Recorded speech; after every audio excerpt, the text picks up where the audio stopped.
5 సంవత్సరాల జగన్మోహన్ రెడ్డి అరాచక పాలనను భరించిన తెలుగు ప్రజలు చిత్తుగా ఓడించి చంద్రబాబు నాయుడు గారి సమర్థవంతమైన నాయకత్వం ఆంధ్రప్రదేశ్ రాష్ట్రానికి అవసరం.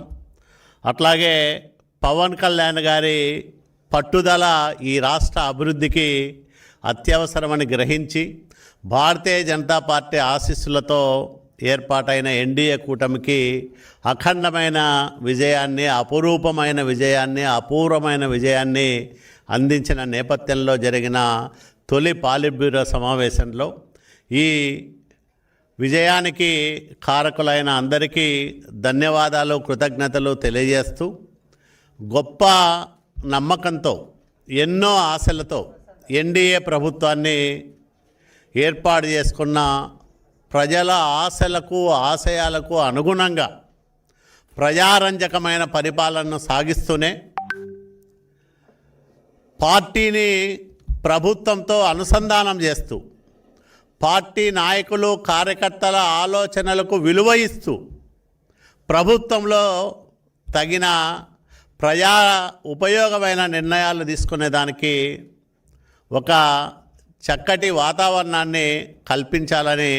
పాలిట్ బ్యూరోలో మేము చర్చించాం. ఎందుకంటే ఈ అఖండమైన విజయానికి ప్రజలు ప్రధాన కారకులైతే 5 సంవత్సరాలు దుర్మార్గ పరిపాలనలో అనేక అక్రమ కేసులలో ఇరుక్కొని, ఆస్తులు పోగొట్టుకొని, ప్రాణాలను బలి ఇచ్చి అనేక త్యాగాలు చేసిన కార్యకర్తలు, నాయకుల సేవలను పార్టీ ఎప్పుడూ మర్చిపోదు. అదే సందర్భంలో ప్రభుత్వం ఏర్పాటైన ఈ 2 నెలల కాలంలో ముఖ్యమంత్రిగా చంద్రబాబు నాయుడు గారు తీసుకున్న నిర్ణయాలు చాలా ఉజ్వల భవిష్యత్తుకు బలమైన పునాదులు వేసే విధంగా ఉన్నాయని పాలిట్ బ్యూరో అభిప్రాయపడింది. తొలి 5 సంతకాల్లోనే సంక్షేమానికి పెద్దపీట వేస్తూనే, చీకటి చట్టాలకు చరమగీతం పాడడంతో పాటు ఒక ప్రజారంజకమైన పరిపాలనకు మంచి బిగినింగ్ ఇచ్చారు చంద్రబాబు నాయుడు గారని పాలిట్ బ్యూరో సభ్యులందరూ కూడా మా నాయకుడు చంద్రబాబు నాయుడు గారిని ప్రశంసించడం జరిగింది. 5 సంతకాలతోనే ప్రజల్లో ఒక గొప్ప నమ్మకాన్ని ముఖ్యమంత్రిగా చంద్రబాబు నాయుడు గారు కల్పించగలిగినారని కూడా పాలిట్ బ్యూరో సభ్యులందరూ కూడా కొనియాడడం జరిగింది. ఈ 5 సంతకాల అంశాల అమలులో కూడా చకచకా జరుగుతున్న నిర్ణయాలు,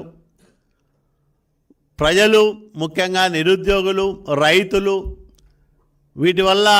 లబ్ధి పొందే నిరుపేదలు, అన్నా క్యాంటీన్లు లాంటి వాటి వల్ల లబ్ధి పొందే నిరుపేదలు, వీళ్ళందరినీ దృష్టిలో పెట్టుకొని తెలుగుదేశం పార్టీ ఏ పునాదుల మీద అయితే ఏర్పాటైందో ఒక సంక్షేమ శ్రేయోరాజ్యాన్ని ఆంధ్రప్రదేశ్ రాష్ట్రంలో స్థాపించాలని ఎన్టీ రామారావు గారు కలలు కన్న ఆ విస్తృత ప్రయోజనాలను సాధించే దిశగా తొలి బలమైన అడుగులు చంద్రబాబు నాయుడు గారు వేశారు ముఖ్యమంత్రిగాని పాలిట్ బ్యూరో సమావేశం అభిప్రాయపడింది. మరి వీటితో పాటు ఇందాక చెప్పినట్లు 2 కళ్ళు లాంటి, రాష్ట్రానికి 2 కళ్ళు లాంటి అమరావతిని పట్టాలెక్కించడం, పోలవరాన్ని సాధ్యమైనంత త్వరగా పూర్తి చేయడం, ఈ 2 ప్రధానమైన లక్ష్యాలతో పాటు వెనుకబడిన ప్రాంతాల అభివృద్ధికి పెద్దపీట వేయడానికి ఈరోజు తీసుకుంటున్న నిర్ణయాలు చాలా దోహదం చేస్తాయని కూడా పాలిట్ బ్యూరో అభిప్రాయపడింది. ఎందుకంటే వంశధార, గోదావరి, కృష్ణా, పెన్నా నదుల అనుసంధానం, వీటి వల్ల ఆంధ్రప్రదేశ్ రాష్ట్రంలో భవిష్యత్తులో అంటే ఒక దశాబ్ద కాలంలో ప్రతి ఎకరాకు నీళ్ళు ఇవ్వచ్చని బలంగా నమ్ముతున్నాడు మా నాయకుడు చంద్రబాబు నాయుడు గారు. ఒకవైపు వెనుకబడిన ఉత్తరాంధ్రకు సాగునీటి సదుపాయాలు పెంచడంతో పాటు అత్యంత కరువు పీడిత రాయలసీమకు కృష్ణా జలాలతో పాటు గోదావరి జలాలను కూడా అందించాలనే తపన చంద్రబాబు నాయుడు గారిలో స్పష్టంగా కనిపిస్తూ ఉంది. దానివల్లే గోదావరి, కృష్ణా, పెన్నా నదుల అనుసంధాన్ని కూడా ఈరోజు మరో దారిలో, అంటే కృష్ణా నది నుంచి మళ్ళీ అంటే గోదావరి జలాల్ని మనం నేరుగా పోతిరెడ్డిపాడులోకి పోసే విధంగా ఒక గొప్ప ప్రణాళిక రూపకల్పనకు మొన్ననే ముఖ్యమంత్రి హోదాలో చంద్రబాబు నాయుడు గారు ఇరిగేషన్ అధికారులకు ఆదేశాలు ఇచ్చారు. దీనివల్ల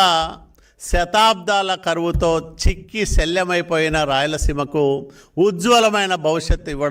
ఇవ్వడానికి ఒక రాయలసీమ బిడ్డగా, నిజమైన రాయలసీమ బిడ్డగా చంద్రబాబు నాయుడు సాగిస్తున్న కృషి అద్వితీయమని పాలిట్ బ్యూరో ఈరోజు ప్రశంసించింది. మరి ఇట్లాంటి అనేక అంశాలను ఎక్కడా జరగని విధంగా, ఎవరు ఊహించని విధంగా స్కిల్ సెన్సెస్ ఈరోజు ఆంధ్రప్రదేశ్ రాష్ట్ర ప్రభుత్వం చేస్తూ ఉంది. ఈ నైపుణ్య గణన చేయడం ద్వారా తెలుగుదేశం పార్టీ వ్యవస్థాపక అధ్యక్షులు ఎన్టీ రామారావు గారు కలలుగన్న పేదరిక నిర్మూలన, అట్లాగే పేదరికం లేని సమాజ నిర్మాణం సమీప భవిష్యత్తులో జరిగి తీరుతుందని పాలిట్ బ్యూరో దృఢంగా అభిప్రాయపడింది. ఈరోజు మా నాయకుడు ప్రతిపాదిస్తున్న P4 పాలసీ ఏదైతే ఉందో వాటిని